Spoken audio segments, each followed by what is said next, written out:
chaud. Chaud.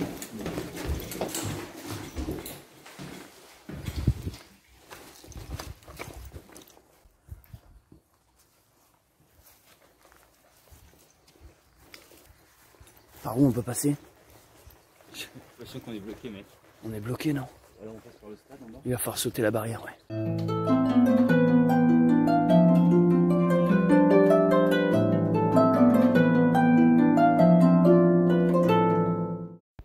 Alors, je vais vous expliquer pourquoi nous avons dû, entre guillemets, fuir de ce gîte de bon matin, parce qu'il nous est arrivé une sacrée aventure. Mais avant de vous expliquer cette histoire, voilà, je suis en train de renvoyer mon drone en arrière. Donc là, je commente avec mon logiciel pour faire une voix off, pour vous expliquer, parce que je voulais vous montrer cette magnifique sculpture de la bête du Gévaudan qui domine la ville de Saugues. En arrivant sur la ville, c'est la première chose qu'on voit. Et hier soir, vu que lorsqu'on est arrivé, il faisait nuit, on est passé à côté et on n'a pas pu la filmer. Donc, ce que j'ai fait, plutôt que de me taper ce matin 2 kilomètres en arrière pour vous filmer la statue, j'ai simplement envoyé mon drone. Allez vous la filmer. Allez, voilà, je ramène le drone depuis son point de départ. Et je vais vous raconter un peu ce qui s'est passé hier soir.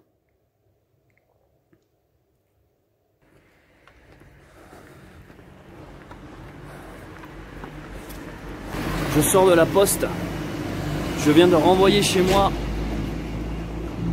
le monopode que j'ai trouvé hier. J'en ai parlé dans la vidéo d'hier.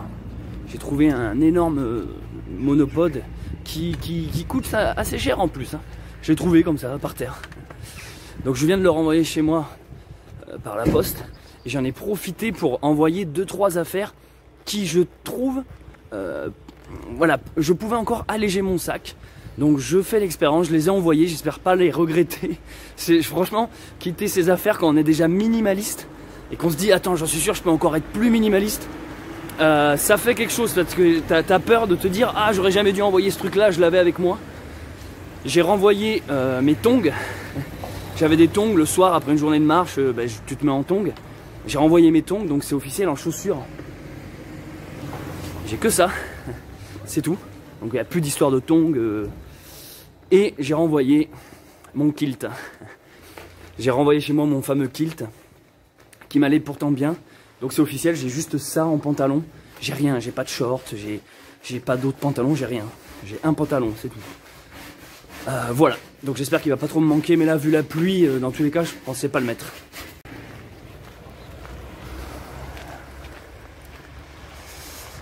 Et voilà, nous quittons Saugues, où on a passé une nuit bien magique, bien formidable, où il y a beaucoup de sculptures de ce genre, une ville d'artistes.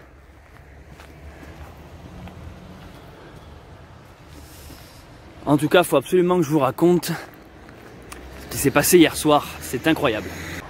Pour l'instant, on a le soleil, mais bon, vu toute la pluie qu'on s'est prise hier, ça ne m'étonnerait pas qu'à un moment donné, le soleil disparaisse et qu'on soit de nouveau mouillé. Regardez-moi ça, une laveuse dans un lavoir d'époque avec là ce qu'on appelle le batteur. C'est génial ça, magnifique, hein, tout en bois. C'est la preuve que c'est les femmes qui doivent faire le lavage du linge.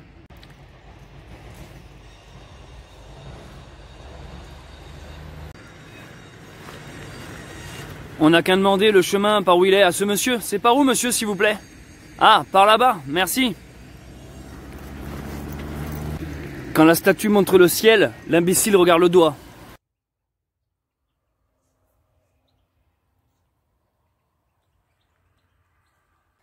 Bonjour tout le monde.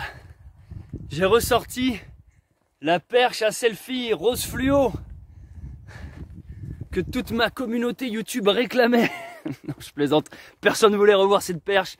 Mais je l'ai ressortie, c'est la première fois que je la réutilise depuis que je suis au début du chemin de Saint-Jacques-de-Compostelle. Je m'appelle Céleste Grant, bienvenue sur ma chaîne Bunker Sauvage.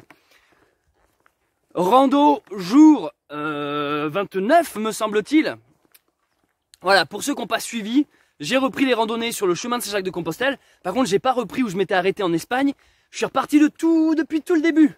le Puy-en-Velay. Voilà, si vous ne savez pas trop de quoi je parle, regardez la rando jour 27. Parce que j'ai vu dans les commentaires, il y en a qui commençaient à mettre « Quoi, mais je comprends plus rien, t'es où pourtant je te suis tous les jours et je regarde toutes tes vidéos. » Ouais, c'est ça mon gars, tu regardes toutes mes vidéos. Les amis, il faut que je vous raconte ce qui s'est passé hier soir, dans le vlog d'hier soir. On s'est arrêté un peu sur un suspense. Il faisait nuit, on était sous la pluie, on avait marché, enfin on était en retard sur notre étape, l'objectif qu'on s'était fixé on l'avait pas atteint, on s'est fait surprendre par la nuit et on est arrivé sur le village, tout était fermé, tout était éteint, il pleuvait, on savait pas où dormir, on n'avait pas trouvé on n'avait pas fait de repérage de jour, ni d'abri, ni je sais pas comment dire, une grotte ou j'en sais rien, un truc où on pourrait se mettre protégé de la pluie. Parce que nous on fait ça en mode survivaliste, on ne dort pas dans les gîtes, ni les hôtels, les restos, enfin tout ça, on fait en mode bivouac en gros. Mais quand il pleut en fait ça change un peu nos plans. On a une tente avec nous, mais si vous voulez, quand on est dans la forêt et qu'il pleut, t'as un peu la flemme de rentrer tout trempé dans ta tente avec ton sac, tes godasses pourries. C'est un peu compliqué. Donc, mine de rien, hier, quand on a vu qu'on était plus très loin du village, on s'est dit, ben, on pète au moins au village, on va bien trouver, je sais pas, un abribus ou un truc. En fait, s'il n'y avait pas la pluie, on ferait ça, mais genre là, vas-y, on dort là dans l'herbe, fin de l'histoire, tu vois. Mais la pluie, c'est vrai que ça change un peu nos plans. Dans le sens où on doit s'adapter. Mais c'est ça le survivalisme, c'est ça aussi ce qu'on aime. C'est devoir s'adapter à l'imprévu. Et la pluie, en l'occurrence, nous fait dire, bon, on va essayer de trouver un endroit, toi, un dessous, un porche d'église, ou ce genre de choses, en fait. Un endroit couvert. Donc, il faut absolument que je vous raconte la suite que je n'ai pas filmée, parce qu'à un moment donné, j'ai arrêté de filmer, parce qu'il fallait se concentrer un peu sur ce qui se passe, où on allait dormir et tout. J'ai trouvé ça assez magique, ce qui s'est passé hier. Totalement le genre d'aventure qu'on ne vit que sur le chemin de Saint-Jacques-de-Compostelle. Vous allez voir, tout est lié et tout s'enchaîne. Hier, en plein après-midi, pendant que je marchais, je reçois un message sur Instagram. Lien de mon Instagram en description, @vitaminecell. Donc je reçois un message sur Instagram d'une fille qui me dit salut Céleste, je viens de voir ta vidéo vlog jour 27 là, celui où on part du Puy-en-Velay, on traverse la cathédrale, tout ça. Et elle a fait, donc c'est bien toi, je t'ai vu au Puy-en-Velay, t'étais derrière moi dans l'église en gros. Je t'ai reconnu, mais je me demandais, j'étais pas vraiment sûr à 100%. Je te suis, je regarde tes vidéos sur YouTube. Et d'ailleurs, assez plus ou moins, d'après ce que j'ai compris, équipé, préparé en regardant tous mes conseils que j'ai pu filer pendant différents vlogs. En gros, je vais dire, même si j'aime pas cataloguer les gens comme ça, mais pour faire vite, en gros c'est une abonnée. Et en gros c'était une fille qui suivait mon aventure et qui s'est lancée, elle, exactement le même jour que nous. Mais elle a pas dû comprendre en fait, elle, parce que elle m'a vu en Espagne et tout, puis quand elle s'est dit allez moi aussi je vais sur le chemin de Saint-Jacques, elle se dit mais qu'est-ce qu'il fout pourquoi Céleste là-bas, il est pas en Espagne lui.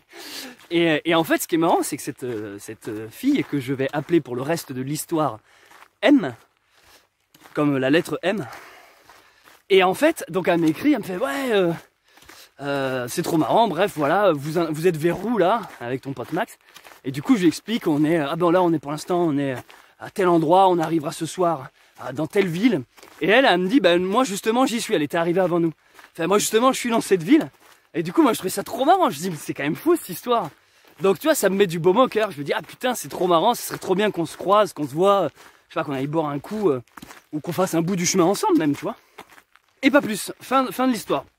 On marche, et arrive hier soir justement, donc notre arrivée un peu tardive et sous la pluie, trempée, on ressemble à rien hier. Donc ce que je veux dire c'est que les pèlerins à partir de 18 h t'en vois déjà plus trop.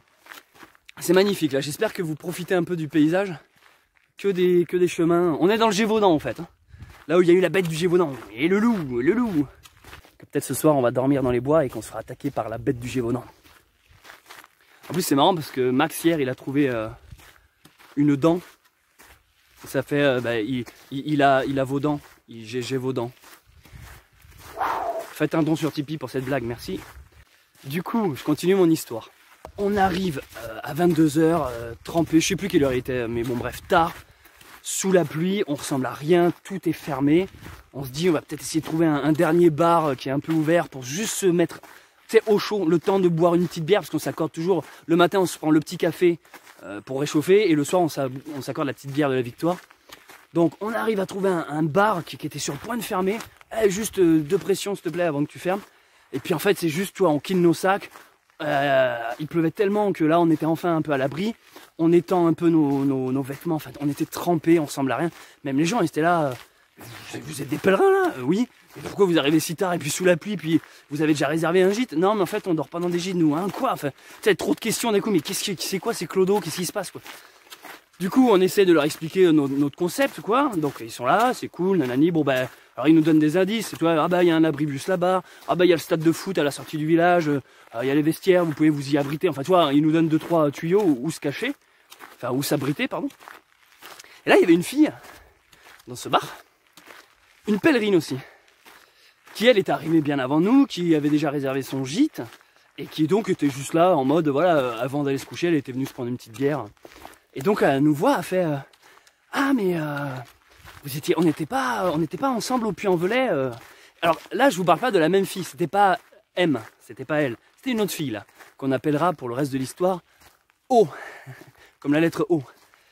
Et du coup, O arrive. Ah mais vous êtes parti du Puy-en-Velay, je m'en rappelle. Enfin bref. Donc oui, allez, là, on parle. Ah mais alors vous dormez dehors comme ça, sous la pluie et tout.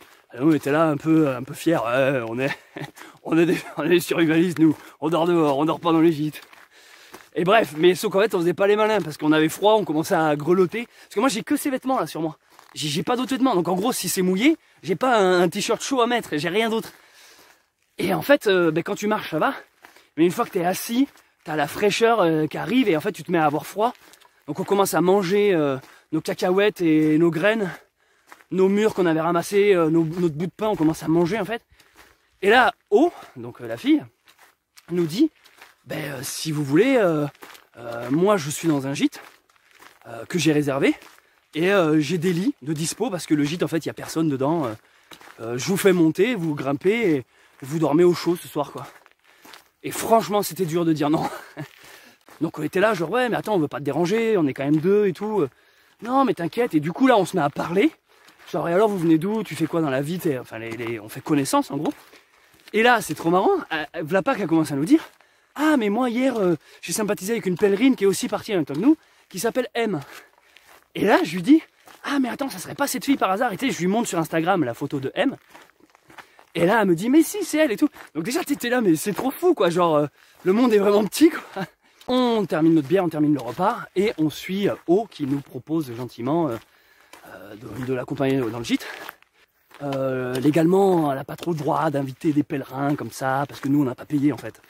Mais en fait c'est un truc d'autonomie, tu vois, elle paye sa chambre, il lui donne les clés et après le lendemain matin en partant elle les repose, tu vois. Donc après elle fait ce qu'elle veut dans sa chambre. C'est pas contrôlé, elle rentre à l'heure qu'elle veut, enfin tu vois.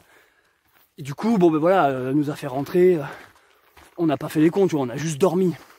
Mais bon voilà, donc merci à toi O d'avoir pris ce risque pour nous. Mettez-vous bien à notre place quand tu marches sous la pluie, que t'as froid, que t'as aucune idée où tu vas terminer ta journée et que d'un coup on te propose 4 murs au chaud avec une douche chaude et des toilettes propres. Tu te dis waouh. Et ça c'est un truc qui fait vachement relativiser les amis. Quand on fait à la sauvage comme on fait là, je vous jure que le moindre truc devient du luxe. Parce que O justement elle disait ouais vous verrez le gîte, il est pas tip top, il est un peu austère et tout. Mais nous on était là, mais attends t'imagines pas, ça nous évite de sortir la tente sous la pluie, enfin t'imagines pas comme c'est. Ce que t'appelles austère c'est juste du luxe énorme pour nous quoi. D'avoir ne serait-ce qu'un matelas et juste de plus être sous la pluie, mais ça n'a pas de prix. Du coup, c'est pas fini hein. On se couche, et là, je sors mon portable, je vais aller vite fait sur Instagram, et je dis à M, je lui l'abonné, pour vous resituer, je lui dis hey, M, c'est trop marrant, on vient de rencontrer une fille qui s'appelle O, elle nous a parlé de toi, elle nous a dit qu'elle t'avait rencontré la veille, et là elle nous a invités dans le gîte, et là je lui donne le nom du gîte quoi. Et là t'as M qui nous dit c'est pas vrai, vous êtes dans ce gîte, moi aussi je suis à la chambre 101 et nous en fait on était à la chambre 100 quoi. En fait ce que je veux dire c'est que on était séparés par un mur quoi. On s'est toujours pas vu là au moment où je vous raconte cette histoire, j'ai pas encore rencontré M. Mais c'est juste ce truc de vous dire que la vie, le hasard, la succession d'événements, l'effet papillon a fait que je me suis retrouvé à côté de la chambre de la fille qui avait reconnu mes vidéos. Et du coup, on s'écrivait comme deux gros bébés, genre ah, t'es dans la chambre d'à côté, oui, si je tape sur le mur, tu m'entends. Et sauf qu'on pouvait pas trop faire de bruit parce que vu qu'on était là un peu de manière clandestine, fallait mieux éviter de se faire repérer. Et voilà, du coup, M et O, je pense que vous vous reconnaîtrez dans cette anecdote. Je trouve ça trop fou en fait. Je pouvais pas m'empêcher de pas la raconter cette histoire parce qu'elle est culte quoi, je trouve. Tout a commencé à partir du message de M qui me disait Céleste, on est parti le même jour du Puy-en-Velay et jusqu'à le soir où en fait après je rencontre O et c'est O qui me mène à M quoi. C'est compliqué avec des lettres, hein, les prénoms, on refera plus ça. Et du coup bon, ce matin on s'est levé tôt, on a dit au revoir à O qui nous a donc accueillis, on a repris la route. Moi je suis passé à la poste me délester, donc j'ai envoyé le monopode. Et j'ai renvoyé mon kilt. Je suis un peu triste d'avoir envoyé le kilt. J'hésite encore un peu. Enfin, je l'ai envoyé donc c'est trop tard, mais je me dis est-ce que j'ai bien fait? Je sais pas. Je suis pas convaincu à 100% d'avoir bien fait de renvoyer le kilt. Et j'ai envoyé mes tongs parce que les tongs, c'est un truc qui me trottait dans la tête depuis un petit bout de temps. Je m'étais dit mais attends 2 secondes. Les tongs, oui, le soir tu quittes tes chaussures, tu marches pieds nus, d'accord. Ça fait du bien de t'aérer les pieds. Mais je me suis dit est-ce qu'on peut pas faire sans quoi? Je pense qu'on peut faire sans tongs en fait. C'est pas ce qui était le plus lourd, ça prend un peu de place dans le sac. Mais voilà, j'ai voulu tester l'aventure sans... Merci d'avoir écouté mon histoire.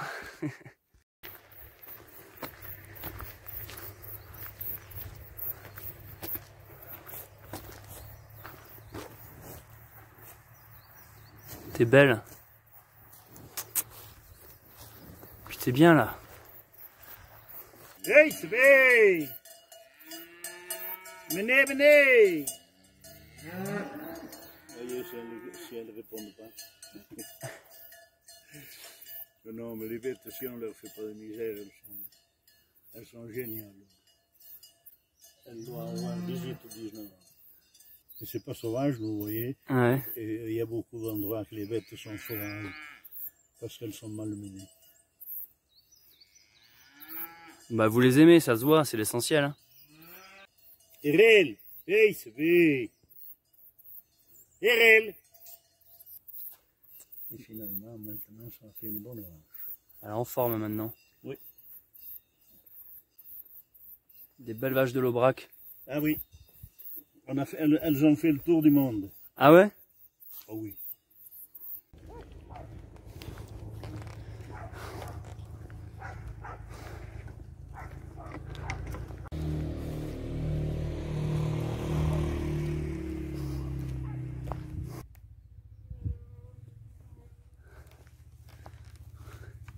Une sorte de tour médiévale là, posée sur un roc. Ah ça claque là.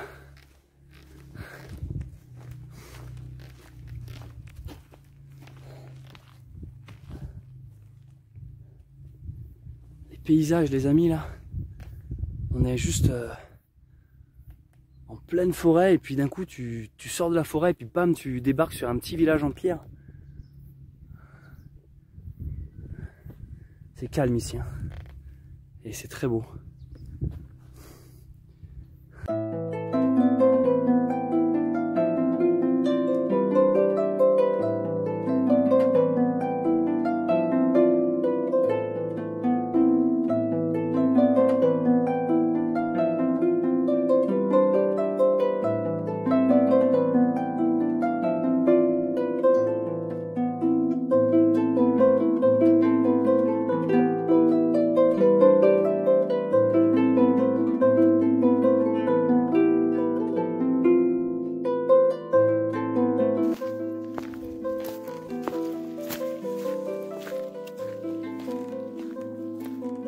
J'ai vraiment envie de filmer cette ambiance parce que là, je suis tout seul là.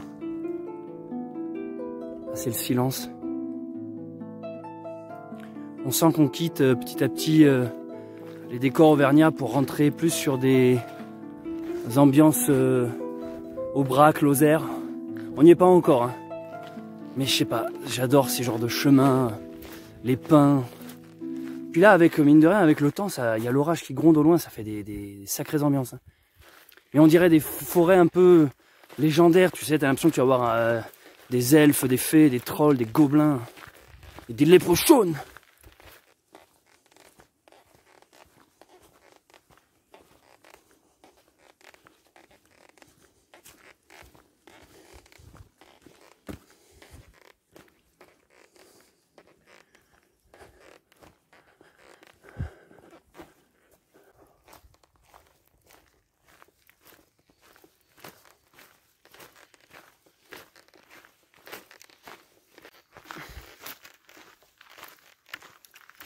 Des fois j'ai rien à dire, mais j'ai quand même envie de filmer, parce que c'est beau.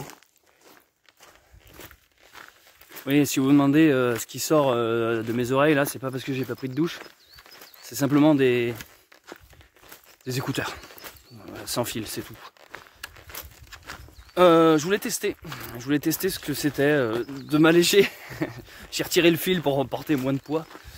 Non, je voulais tester cette nouvelle invention technologique. C'est un peu de la merde. Pas convaincu. Non seulement ça se décharge très vite, finalement ça m'emmerde parce que j'aimais bien le côté tu mets le jack, ça fonctionne sans avoir besoin d'être rechargé. Je me suis là, excès de zèle. Après, ils m'ont été offerts. Donc au final, bon, je les ai pris pour la rando, mais je crois parce qu'en fait, quand je fais du montage, c'est pour pas déranger. Si par exemple le soir, Max il dort, moi je fais mon montage vidéo, là, des vlogs que vous regardez, hop, j'ai besoin d'écouteurs en fait, c'est pour pas déranger. Hier on était dans un gîte, il y avait des gens qui dormaient autour, c'est pour pas déranger. Voilà, donc c'est pratique pour moi d'avoir des écouteurs. Et aussi des fois, quand la route est juste une longue ligne droite, ça m'arrive de sortir mon téléphone comme je fais là et de m'avancer sur le montage. Bon, ça c'est l'envers du décor, hein. C'est sûr qu'on a l'impression que je suis là en slip dans la nature. Il y a quand même un côté technologique derrière. Je suis quand même avec mon téléphone, avec mes écouteurs. Il y a des moments où je fais un peu mon autiste, où pendant peut-être 1 heure je me cale là sur le bas-côté à monter. Bah ouais, parce que les vidéos que vous matez les amis, faut bien qu'il y ait du montage à un moment donné. Bref, et les écouteurs du coup font partie de mon setup. Globalement en setup j'ai quoi? J'ai le smartphone là, j'ai les écouteurs pour le son, et le drone, et c'est tout. Et après le panneau solaire et la batterie externe pour recharger, voilà. En setup, je crois que c'est tout. C'est déjà pas mal, hein. Mais là, ouais, je suis pas convaincu à 100% de ces trucs-là. Je pense que des écouteurs comme ceux que j'avais avant, les filaires normaux, voilà. Mais j'ai voulu tester, je me suis dit, je vais me la jouer moderne, voilà, survivaliste, homme préhistorique connecté, quoi. Derrière moi, vous pouvez voir Max. Et on vient de retrouver O, la fille de l'anecdote que je vous ai racontée ce matin, qui nous a donc hébergé gracieusement. Voilà, et là on est en train de marcher sur vraiment des décors bien atypiques. Ouais, avec beaucoup de vaches.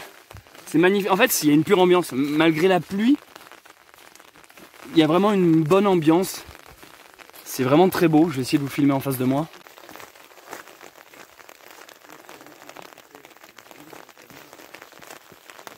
Il est quand même vraiment pas mal ce portable. Il filme sacrément bien. Non, voilà, il pleut et donc mon installation. Voici mon bureau. Voici mon setup. Un parapluie. J'ai l'air d'un tocard, les amis, je vous le jure. J'ai vraiment l'air d'un fou. C'est pour vous hein, que je fais tout ça. Bon, c'est aussi pour moi, mais c'est quand même un peu pour vous. Nous voici au Sauvage. C'est le nom du bled. Comme bunker sauvage. Donc on laisse derrière nous le domaine du Sauvage qui est vraiment excellent. C'est juste perdu au milieu de nulle part, mais ça donne vraiment envie. Ça a l'air. C'est sur un côte, c'est vraiment mortel. Et donc on continue l'aventure avec Max et O. O qui ne va pas au même endroit que nous, enfin ce soir je parle. Mais on fait un bout de chemin ensemble et c'est sympa.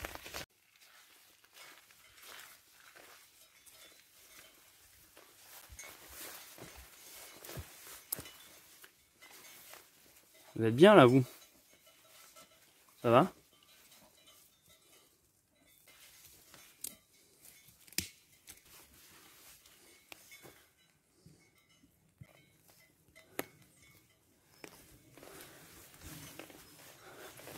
C'est rare de voir des chevaux en liberté.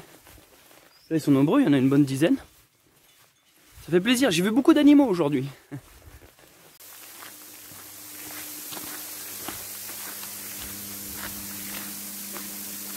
Vous entendez ce bruit là?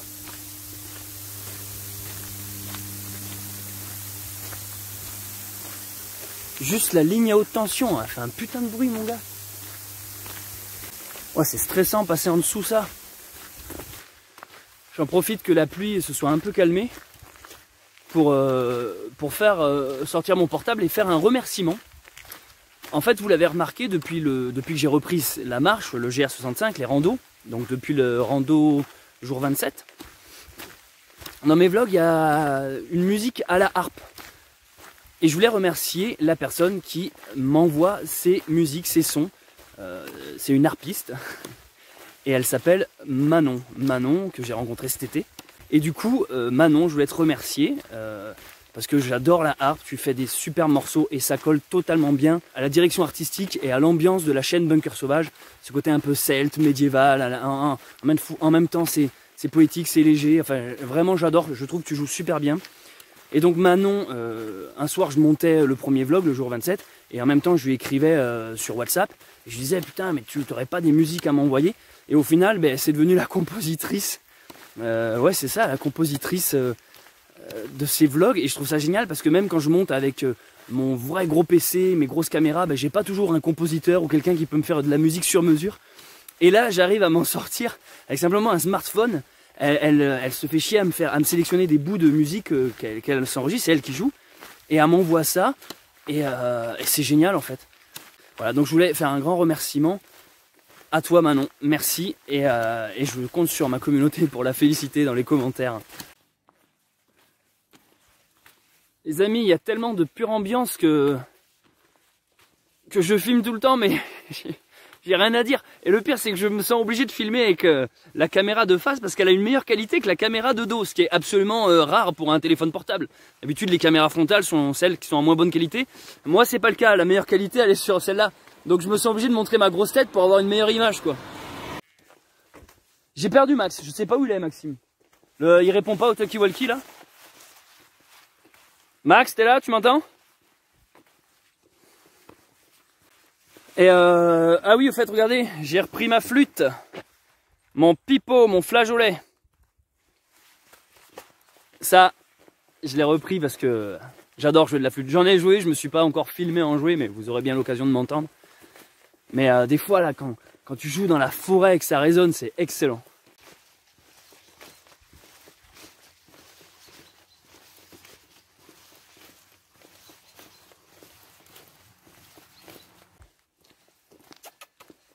Salut. Ouais, je confirme qu'on passe par les plus beaux paysages en début du chemin de Saint-Jacques. Et nous quittons la région Auvergne-Rhône-Alpes, département de la Haute-Loire, pour entrer, les amis, dans le département de la Lozère.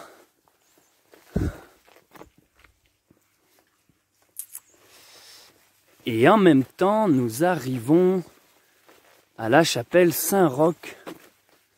Et je suis très content, car c'est là où nous avions peut-être décidé de dormir avec Maximilien. Donc par logique, il est déjà là.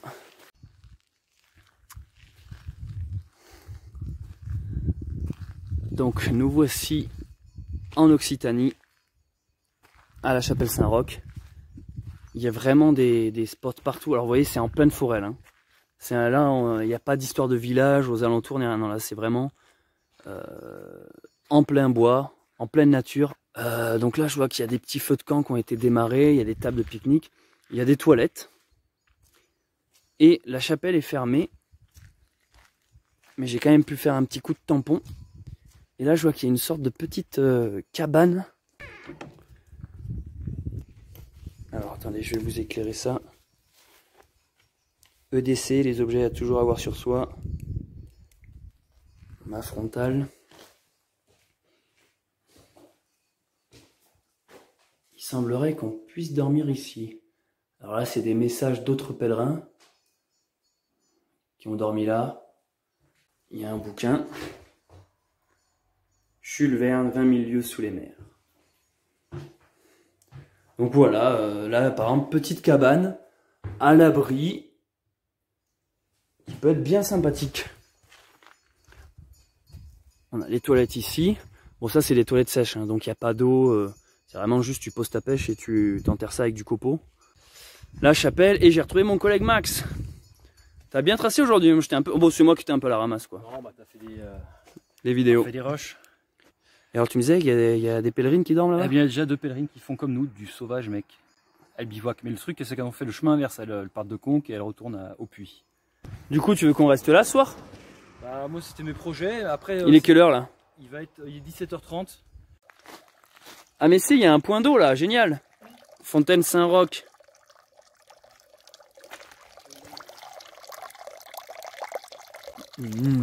Fontaine. Bon les amis, je crois que c'est décidé, on va rester dormir ici. Et on va dormir ici. Bon, vous voyez pas grand chose mais il fait bon là-dedans. Ouais, mais par contre on n'a pas notre petite bière du soir. Je suis pas content. Bon allez, je vais arrêter le vlog ici, je vais commencer à faire à manger, aller chercher du bois si je dois faire un feu. Puis on va commencer à s'installer tranquille.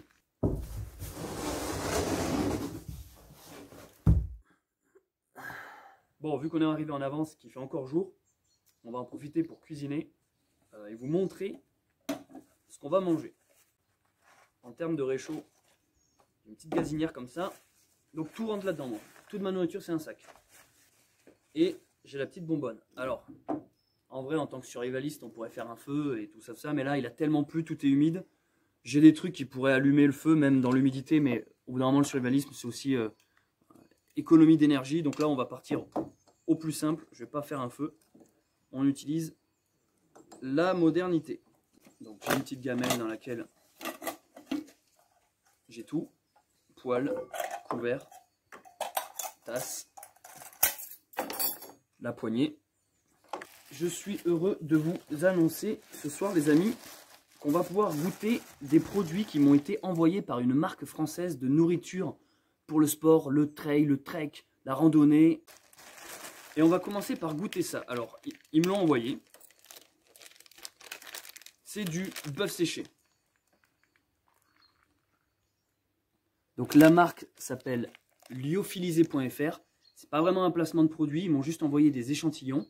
Et moi j'en ai profité que je faisais la rando pour prendre de la nourriture et m'en servir. Donc je vous mets le lien de 2 choses. De la vidéo où je parle de tout ce qu'ils m'ont envoyé en description. Donc c'est une vidéo qu'on a fait où je présente tout ce qu'ils m'ont envoyé. Et ensuite je vous mets un autre lien en dessous, lyophilisé.fr, le site qui permet justement de commander ce genre de choses. Hop, petit arrêt sur image pour préciser que si vous comptez commander sur le site lyophilisé.fr, utilisez le code promo LYOBUNKER pour avoir quelques réductions. Voilà, voilà. Donc là, c'est le bœuf séché. Tiens mec. C'est super bon. Ça a le goût un peu de saucisse sèche. Qu'est-ce que t'en penses? Ça a goût de saucisse, ouais. Et l'autre chose qu'on va se faire ce soir, on a le choix entre poulet faritas ou patate bacon. Lyophilisé, il y a juste à rajouter de l'eau en gros.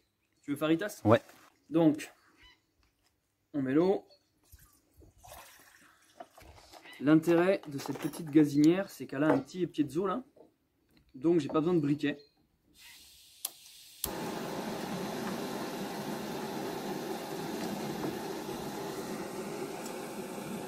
Ah, le feu, ça fait trop du bien, il fait froid là. On met le couvercle pour que l'eau cuise plus vite. Pendant ce temps, on ouvre celui-là. Donc si vous voulez voir à quoi ça ressemble, c'est de la bouffe lyophilisée, c'est-à-dire que c'est déshydraté. Donc c'est pour ça que c'est si léger et c'est pour ça que ça prend pas de place dans le sac et pas de poids non plus. C'est ça l'intérêt de ces trucs-là. Quand c'est chaud,